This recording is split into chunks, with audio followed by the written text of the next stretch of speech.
Hello guys, ఇక్కడైతే నాగు పాముతో ఉండే శివలింగం అయితే చూపెడతా, చూడండి చూద్దాం. ఇక్కడైతే ఒక బావి అయితే ఉంది, చూపెడతా రండి.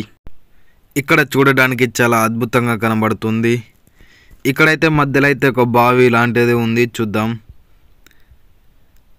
ఇది ఎందుకు కట్టారో తెలియదు, కానీ ఇక్కడ బావి అయితే ఉంది. చూడండి, చాలా లోతు ఉంది. ఇందులో అయితే వాటర్ నిండా వచ్చేస్తాయి. చాలా మంది ఇందులోనే దేవుళ్ళు పడేశారు అని అంటారు.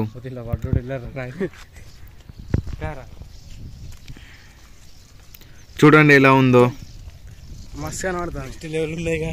వాటర్ అయితే ఫుల్గా వచ్చేసాయి దీంట్లోకి అయితే. చూడండి, ఈ దారి అయితే కొంచెమే ఉంది, భయంకరంగా ఉంది. ఈ నూతి చూడడానికి భయంకరంగా ఉంది.